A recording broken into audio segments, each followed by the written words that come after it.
भगवान गौतम बुद्ध के ऊपर विश्वास करो दोस्तों।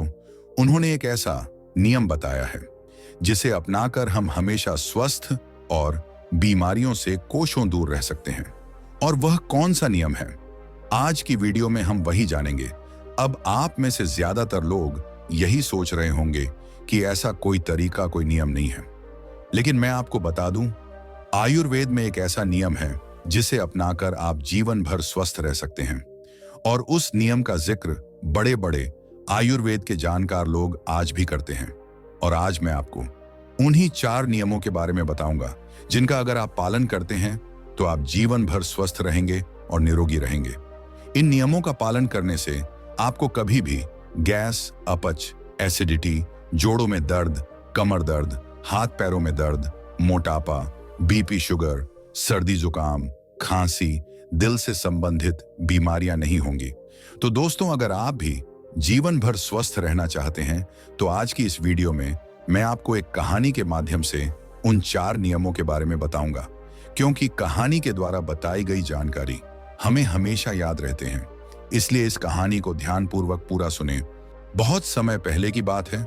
आयुर्वेद के प्रसिद्ध गुरु आचार्य सुखदेव उन दिनों अपने कुछ शिष्यों के साथ एक गांव के पास एक जंगल में रहा करते थे। एक दिन वह गुरु अपने सभी शिष्यों को उपदेश दे रहे थे और उनसे कह रहे थे, बच्चों, भगवान गौतम बुद्ध ने 4 महत्वपूर्ण नियमों के बारे में दुनिया के लोगों को बताया है। और आज मैं आपको उन्हीं नियमों के बारे में बताने जा रहा हूं जिनका अगर आप हमेशा पालन करेंगे तो आप जीवन भर कभी बीमार नहीं पड़ेंगे और ना ही कभी आपको कोई बीमारी होगी। गुरु की ऐसी बात सुनकर उनमें से एक शिष्य ने बड़ी प्रसन्नता के साथ उनसे कहा, गुरुवर, क्या सच में ऐसा कोई नियम है जिनका पालन करके हम जीवन भर स्वस्थ रह सकते हैं? क्या इन नियमों का पालन करने से कभी कोई बीमारी नहीं होगी?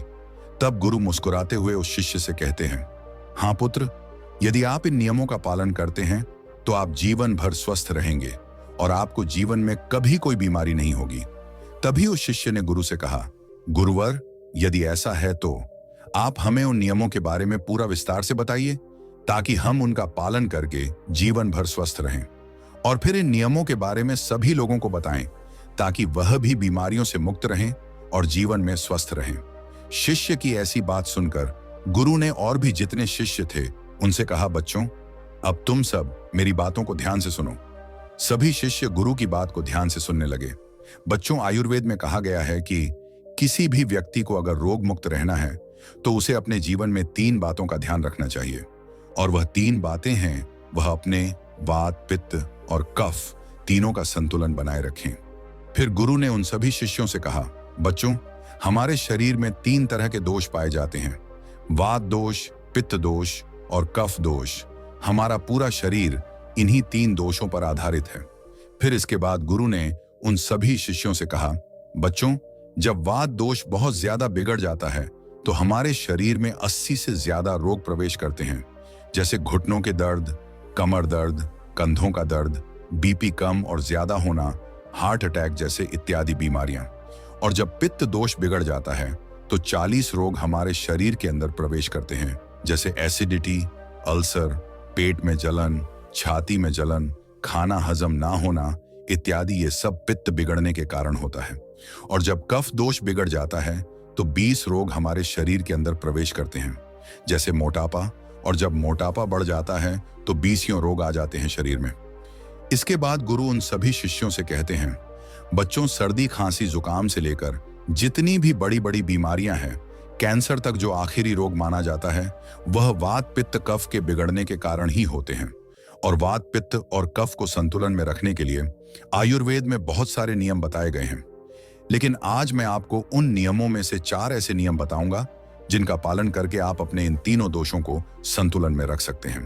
फिर गुरु उन सभी शिष्यों से कहते हैं, बच्चों, अगर आपके वात, पित्त और कफ तीनों दोष संतुलन में रहे तो इसके लिए आपको पहला नियम अपनाना है। और वह नियम यह है कि आपको खाना खाने के तुरंत बाद पानी नहीं पीना चाहिए। और आपको ऐसा क्यों नहीं करना चाहिए, इसके बारे में आप ध्यान से सुनो। बच्चों, बहुत से लोग खाना खाने के तुरंत बाद पानी पी लेते हैं और कुछ लोग बिना पानी के खाना ही नहीं खाते। कुछ लोग एक निवाला खाने के बाद एक घूंट पानी पीते हैं। लेकिन खाना खाने के बाद पानी कभी नहीं पीना चाहिए, क्योंकि अगर भोजन के अंत में पानी पियोगे तो वह जहर पीने के जैसा होगा। इसलिए कभी भी खाने के तुरंत बाद पानी नहीं पीना चाहिए, क्योंकि जब हम खाना खाते हैं तो पेट में सारा खाना एक जगह जाकर इकट्ठा हो जाता है। हमारे पेट में एक स्थान होता है जिसे हम जठर कहते हैं। यह जठर हमारे पेट में छोटा सा स्थान है और यह स्थान आपके पेट में नाभि के बाएं तरफ होता है। और जो भी आप खाते हैं, रोटी चावल, छाछ, दूध, दही, कुछ भी खाओ, वह सारा का सारा इसी स्थान पर आकर इकट्ठा हो जाता है। जठर में जैसे ही खाना इकट्ठा होता है तो उसमें आग जलती है और उस आग को हम जठर अग्नि कहते हैं, यानी जठराग्नि। जब आप खाना खाते हो तो पेट में जठराग्नि जलती है और वह जठराग्नि खाने को पचाती है। वह जठराग्नि हमारे पेट के खाने को इस तरह से पचाती है जैसे रसोई घर का चूल्हा खाने को पकाता है। अगर बच्चों, आप अपनी रसोई में अग्नि जलाओ, उसके ऊपर दूध रख दो और उसमें थोड़े से चावल डाल दो, अग्नि जब तक जलती रहेगी, खीर तब तक बनती रहेगी। और ऐसे ही हमारे पेट में होता है। जैसे ही आप खाना खाते हैं, पेट में अग्नि जलने लगती है और जब तक आग जलती है, खाने को पचने की प्रक्रिया चलती रहती है। जैसे रसोई में खाना पकता है, वैसे ही पेट में भी खाना पकता है। जब आपने खाना खाया तो पेट में अग्नि जली और वह खाने को पचाएगी। लेकिन अगर आप खाना खाने के तुरंत बाद घटाघट पानी पिलोगे और वह भी ठंडा पानी पी लोगे तो उससे आपकी अग्नि बुझ जाएगी। जब हम अग्नि के ऊपर पानी डालेंगे तो अग्नि बुझ जाएगी, क्योंकि अग्नि और पानी की कोई दोस्ती नहीं है। जब आपने खाना खाया और ऊपर से पानी पी लिया तो वह पानी आपके पेट में जल रही अग्नि को शांत कर देगी और वह अग्नि बुझ जाएगी। जैसे जलती हुई आग पर हम पानी डालते हैं और वह आग बुझ जाती है, उसी प्रकार से आपके पेट में जल रही अग्नि भी पानी पीने से बुझ जाएगी और फिर खाना पचेगा ही नहीं। फिर वह पेट में पड़ा पड़ा सड़ने लगेगा और सड़ा हुआ खाना आपके लिए विष की तरह काम करेगा और आप जिंदगी भर बीमार पड़ते रहेंगे। फिर इसके बाद गुरु उन सभी शिष्यों से कहते हैं, बच्चों, आपने देखा होगा कि कई लोगों को पेट में बहुत ज्यादा गैस बनती है और यह गैस उन्हीं को बनती है जिनका खाना हजम नहीं होता। कई लोगों को पेट में जलन होती है और यह जलन उन्हीं को होती है जिनका खाना नहीं पचता। कुछ लोगों का पेट एकदम से फूल जाता है और यह भी तभी होता है जब खाना पचता नहीं है। और जब खाना पचेगा नहीं तो वह सड़ेगा और जब खाना सड़ेगा तो वह विष पैदा करेगा और वह विष आपको बीमार करेगा। इसलिए खाना खाते ही पानी नहीं पीना चाहिए। गुरु की ऐसी बात सुनकर उनमें से एक शिष्य गुरु से कहने लगा, गुरुदेव, अगर खाना खाने के बाद हमें पानी नहीं पीना है तो हमें कितनी देर के बाद पानी पीना चाहिए? तब गुरु ने इस बात का जवाब देते हुए कहा, बच्चों, आपको पानी कम से कम 1 घंटे तक नहीं पीना है। 1 घंटे के बाद आप पानी पी सकते हैं और 1 घंटे तक पानी आपको इसलिए नहीं पीना है क्योंकि यह जो पेट में अग्नि जलने की प्रक्रिया है वह लगभग 1 घंटे तक ही चलती है। उसके बाद पेट में अग्नि अपने आप शांत हो जाती है और उसके बाद आप पानी पी सकते हैं। बच्चों, मान लो अगर आपने खाना 10 बजे खाया है तो आप 11 बजे पानी पीजिए और अगर आप 11 बजे खाते हैं तो 12 बजे पानी पीजिए, यानी 1 घंटे बाद पानी पिए। जब गुरु यह सब बता रहे थे तभी उनमें से एक शिष्य ने गुरु से पूछा, गुरुदेव, क्या हम खाना खाने से पहले पानी पी सकते हैं? और क्या हम खाना खाने के बीच में पानी पी सकते हैं? तब गुरु ने उस शिष्य की बात का जवाब देते हुए कहा, बेटा, आप खाना खाने के 40 मिनट पहले पेट भर के पानी पी सकते हैं और यदि आपको खाना खाने के बीच में पानी पीना है तो आप 1 घूंट पानी पी सकते हैं। इससे ज्यादा आपको पानी नहीं पीना है। गुरु जब यह बात उस शिष्य को बता रहे थे तभी एक दूसरे शिष्य ने उनसे सवाल किया, गुरुवर, अगर हम पानी नहीं पी सकते तो फिर हम खाना खाने के बाद क्या पी सकते हैं? क्योंकि खाना खाने के तुरंत बाद हमें बहुत तेज प्यास लगती है। तब गुरु ने उसकी बात का जवाब देते हुए कहा, बच्चों, खाना खाने के बाद पानी तो नहीं पी सकते, लेकिन अगर आप खाना खाने के बाद कुछ पीना चाहते हैं तो आप दही की लस्सी पी सकते हैं, छाछ पी सकते हैं, दूध पी सकते हैं। खाना खाने के तुरंत बाद आप फलों का रस पी सकते हैं, लेकिन पानी आपको 1 घंटे बाद ही पीना है। एक बात आपको और ध्यान रखनी है, सुबह का आप जो नाश्ता करते हैं और उस समय आपको प्यास लगती है तो उस समय आप फलों का रस पीजिए और दोपहर का खाना खाने के बाद आप लस्सी, छाछ पीजिए और रात का खाना खाने के बाद आप दूध पीजिए। जो भी लोग इस नियम का पालन करते हैं जीवन में कभी भी उनको रोग नहीं होंगे और वात, पित्त, कफ ये तीनों ही एक छोटे से नियम से संतुलन में आ जाएंगे। इसके बाद गुरु ने उन सभी शिष्यों को दूसरा नियम बताते हुए कहा, बच्चों, दूसरा नियम यह है कि जब भी आप पानी पिए तो पानी को घूंट घूंट करके ही पिए। जिस तरह से आप चाय को पीते हैं इस तरह से आप पानी को भी पिए। जैसे आप चाय को शिप शिप करके पीते हैं उसी तरह से पानी को भी घूंट घूंट करके पीजिए। लेकिन बच्चों, बहुत से लोग पानी का गिलास लेते हैं और उसे मुंह से लगाकर गटागट पानी पी लेते हैं, और यह तरीका बिल्कुल गलत है। आप एक बार में एक घूंट पानी ही पिएं, क्योंकि इससे आपके मुंह की लार उस पानी में मिल जाती है और फिर वह पेट के अंदर जाती है। ये जो मुंह की लार होती है वह क्षारीय होती है और पेट में हमेशा अम्ल एसिड बनता रहता है। तो जब आप पानी को घूंट घूंट करके पीते हैं तो इससे धीरे धीरे मुंह की सारी लार आपके पेट के अंदर जाती है और क्षारीय पदार्थ पेट के अम्लीय पदार्थ के साथ मिल जाता है, जिससे किसी भी व्यक्ति को पेट में अम्लता नहीं होती, उसे एसिडिटी नहीं होती। और जब पेट में अम्लता नहीं होती, एसिडिटी नहीं होती, तो रक्त में भी अम्लता नहीं होती, और जिनके रक्त में अम्लता नहीं होती उन्हें जीवन में कभी भी वात पित्त कफ का असंतुलन नहीं होता। ये तीनों दोष संतुलन में रहते हैं, जिससे वह जीवन भर स्वस्थ रहते हैं। इसलिए पानी को घूंट घूंट करके ही पीना चाहिए। फिर इसके बाद गुरु उन सभी शिष्यों से कहते हैं, बच्चों, आप मनुष्य को छोड़कर पशु पक्षियों को देखो। पशु पक्षी भी घुट घुट करके ही पानी पीते हैं। चिड़िया जब पानी पीती है तो अपनी चोंच में एक बूंद ही पानी लेती है, इससे ज्यादा वह पानी नहीं लेती, और फिर अपनी चोंच को अच्छी तरह से चलाती है और उस पानी को अपने अंदर लेती है। वैसे ही जब एक कुत्ता पानी पीता है तो वह भी पानी को चाट छाट कर ही पीता है। वह भी एक सांस में पानी नहीं पीता। शेर, चीता, भालू सभी जानवर पानी को चाट छाट कर ही पीते हैं। इसलिए इन सभी जानवरों को, इन सभी पक्षियों को कोई भी बीमारी नहीं है।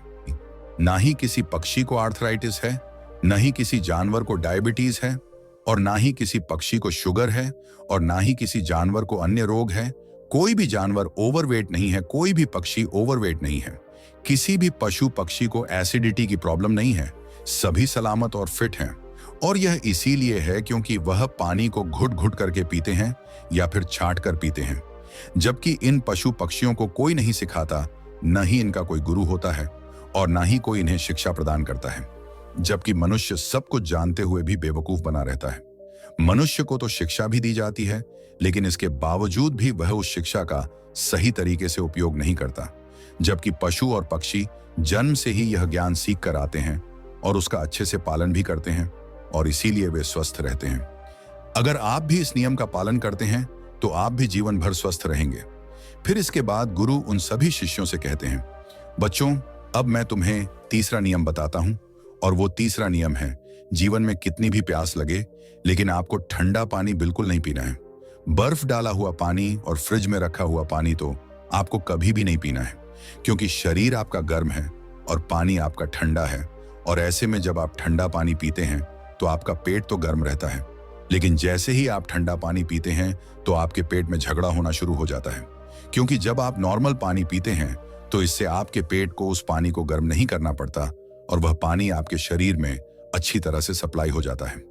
फिर गुरु ने उन सभी शिष्यों से कहा, बच्चों, अगर आपको ठंडा पानी पीना ही है तो आप मिट्टी के घड़े का पानी पी सकते हैं। वह आपके स्वास्थ्य के लिए बिल्कुल लाभदायक है। वह आपको नुकसान भी नहीं पहुंचाएगा। अगर आप इस नियम को अपनाते हो तो आप जीवन भर स्वस्थ रहेंगे।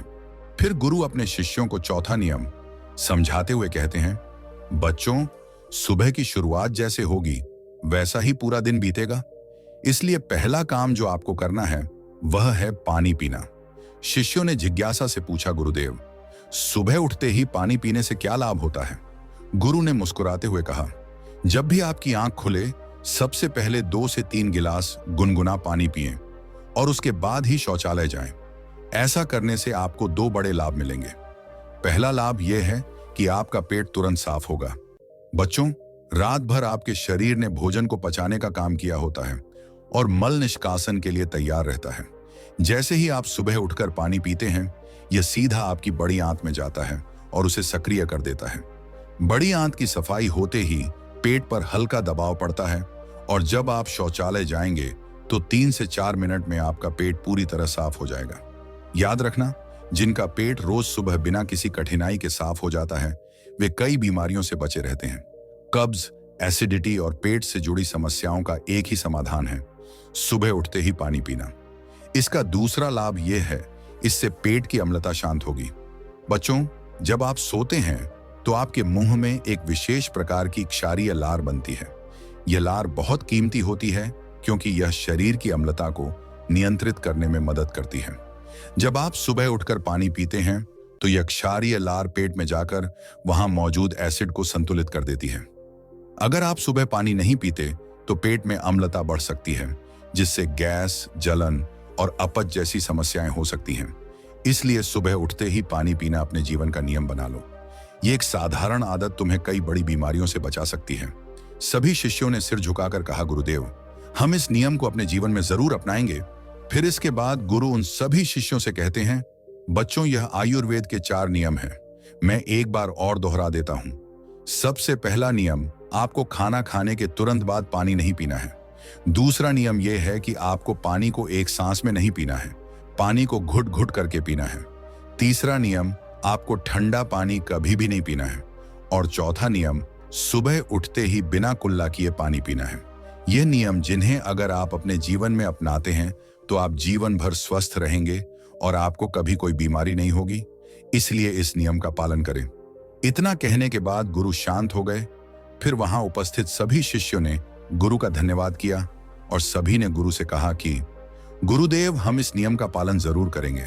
इस वीडियो को ज्यादा से ज्यादा लोगों के साथ शेयर करें ताकि उनको भी इस महत्वपूर्ण नियम के बारे में पता चल सके। धन्यवाद।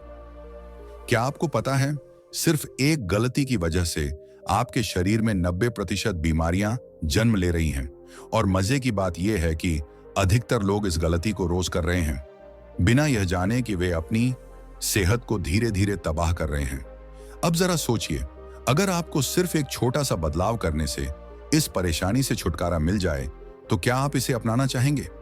एक ऐसा बदलाव जो आपकी पाचन शक्ति को मजबूत कर सकता है, मोटापा, गैस, एसिडिटी और कई गंभीर बीमारियों को रोक सकता है। आज की इस वीडियो में हम आपको एक बेहद आसान लेकिन चमत्कारी तरीका बताएंगे जिसे अपनाकर आपके शरीर की 90% समस्याएं खुद ब खुद ठीक हो जाएगी। अगर आपने सिर्फ 1 महीने इस नियम का पालन कर लिया तो आपको खुद एहसास होगा कि आपकी सेहत कितनी बेहतर हो गई है। लेकिन एक गलती मत करिए। अगर आपने इस वीडियो को बीच में ही छोड़ दिया तो हो सकता है कि आप अपने शरीर को स्वस्थ बनाने का सबसे आसान तरीका मिस कर दें। तो चलिए उस एक नियम के बारे में एक प्राचीन कहानी के माध्यम से समझते हैं। बहुत समय पहले की बात है। आयुर्वेद के एक प्रसिद्ध गुरु एक दिन अपने सभी शिष्यों को एक बहुत ही महत्वपूर्ण उपदेश दे रहे थे।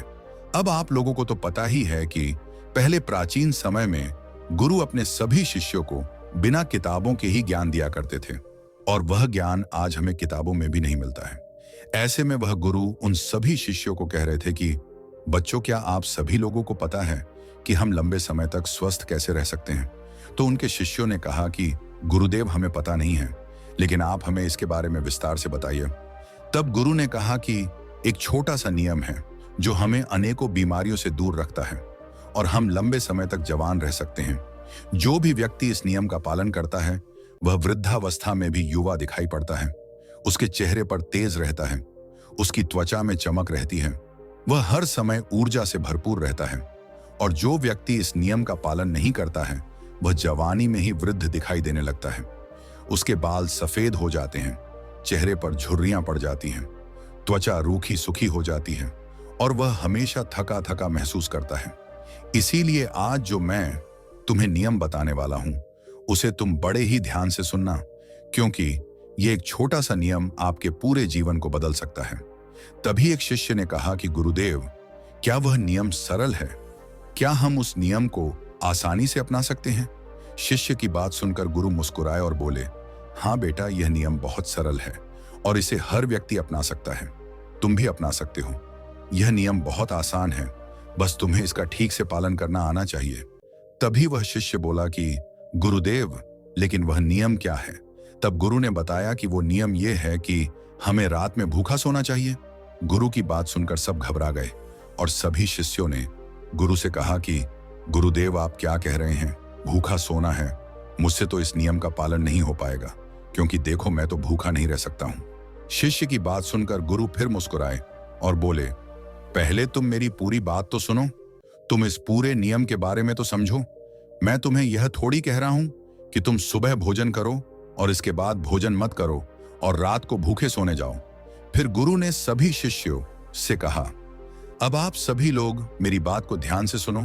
और फिर गुरु ने बताना शुरू किया, कि अब तक आपने अपने जीवन शैली में जो भी बदलाव किए हैं, जिन नियमों का पालन किया है, उन सभी में से जो आज का नियम है वह बहुत महत्वपूर्ण है।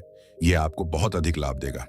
यह नियम कोई कठिन नियम नहीं है, आप सरलता से इसका पालन कर सकते हैं।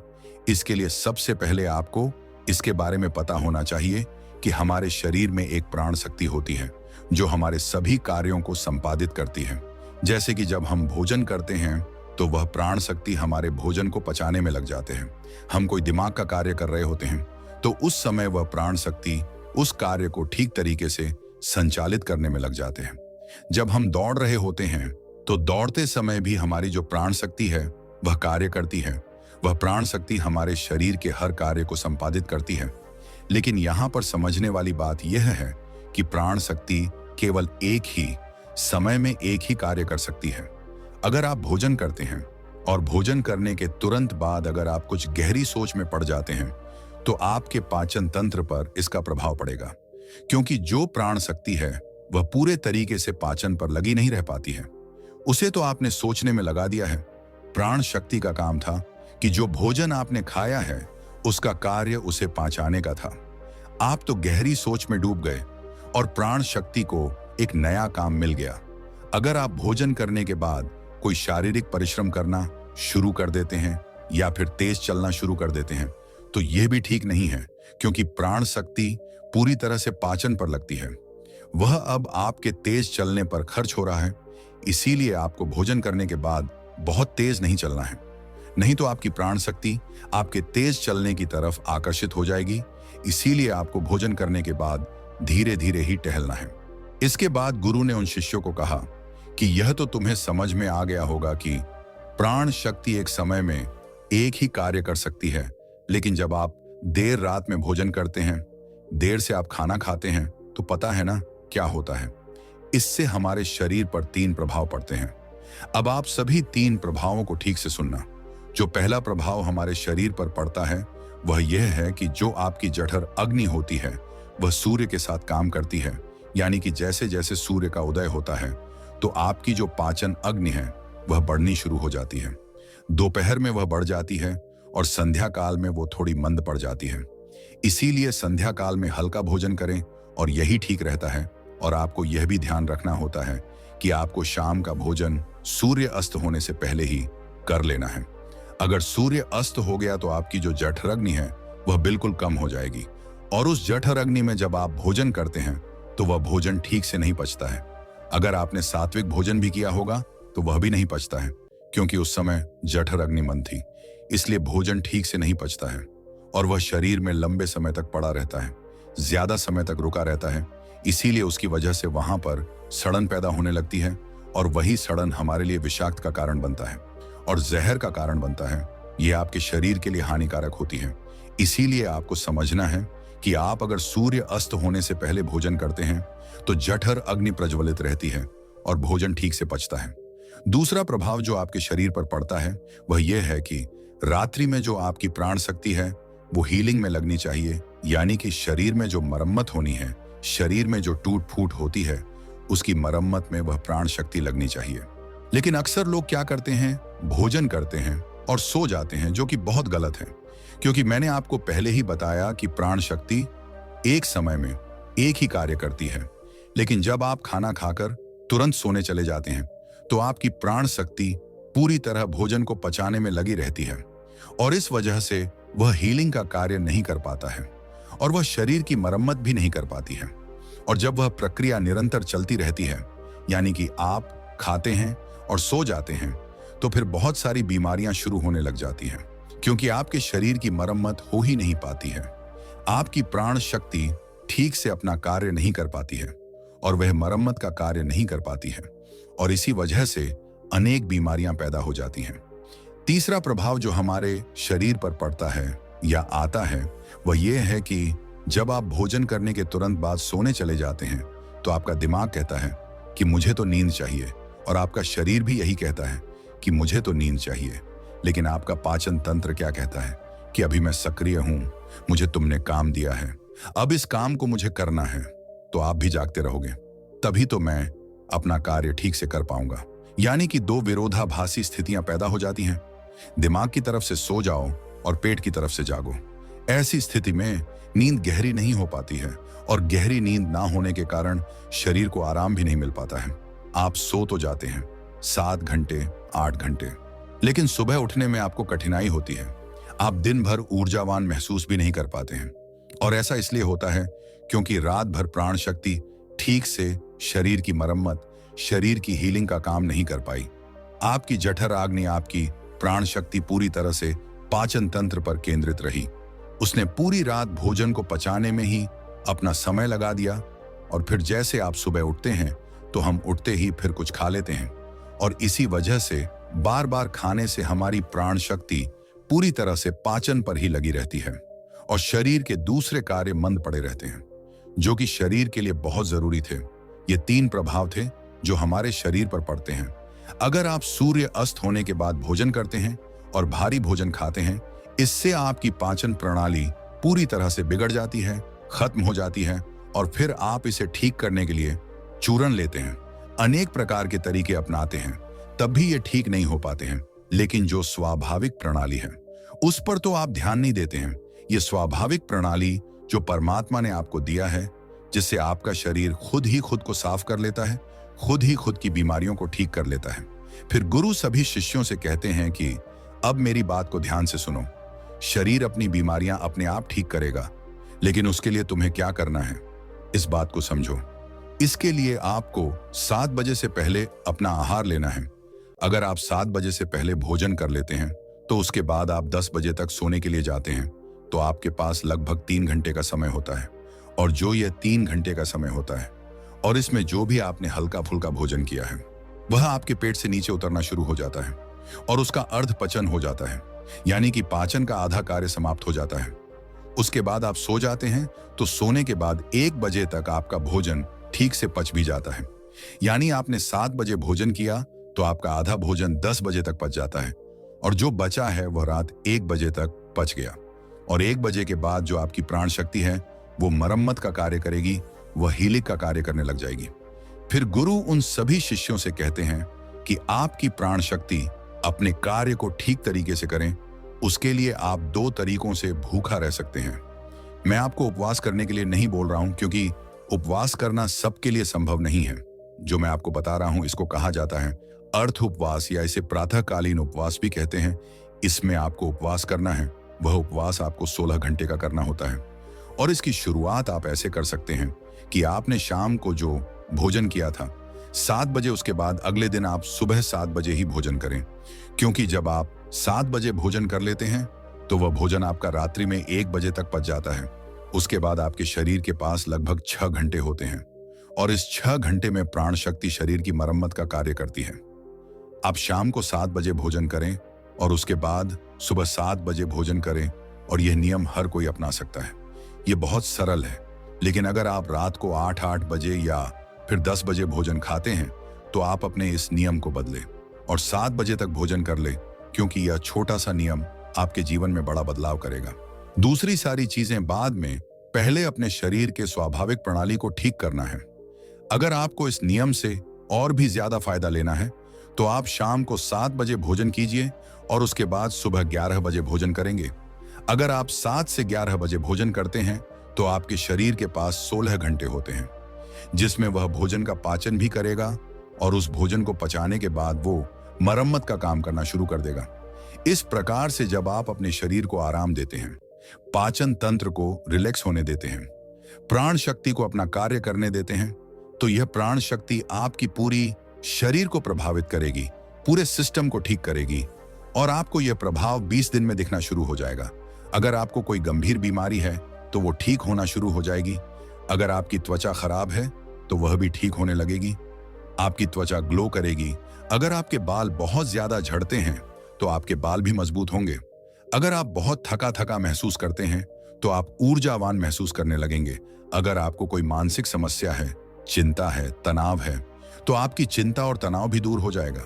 जो विद्यार्थी पढ़ते तो है लेकिन उनको याद नहीं रहता है, तो उन्हें भी पढ़ी हुई चीजें जो है वह याद रहने लगेगी। आपको पता है कि हमें कोई चीज याद क्यों नहीं रहती है? क्योंकि हमारा दिमाग रिलैक्स नहीं रह पाता है, क्योंकि हमारी प्राण शक्ति पूरी तरह से हमारे भोजन को पचाने में लगी रहती है और वह दिमाग की तरफ जा ही नहीं पाती है।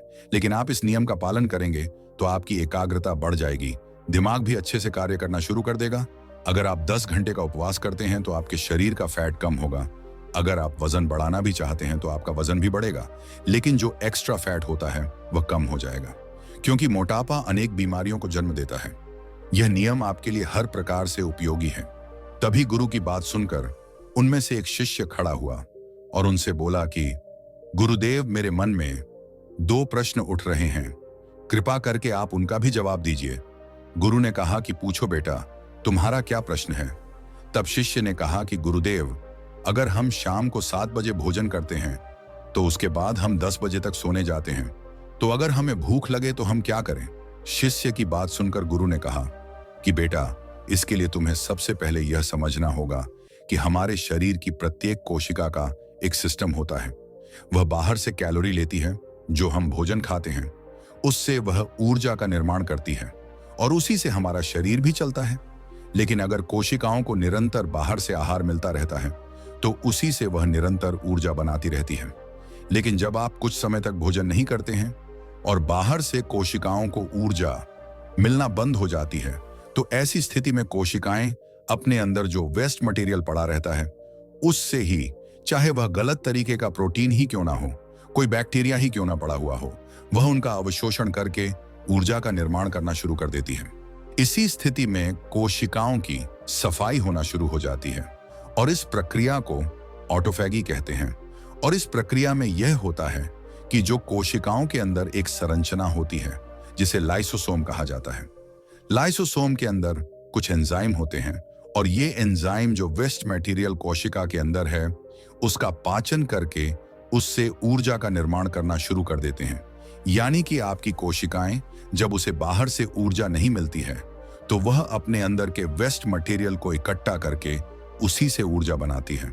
और इसी तरीके से हमारे शरीर की डिटॉक्स प्रणाली भी शुरू हो जाती है। और यह डिटॉक्स प्रणाली आप कुछ खाकर या कोई भी औषधि लेकर शुरू नहीं कर सकते हैं।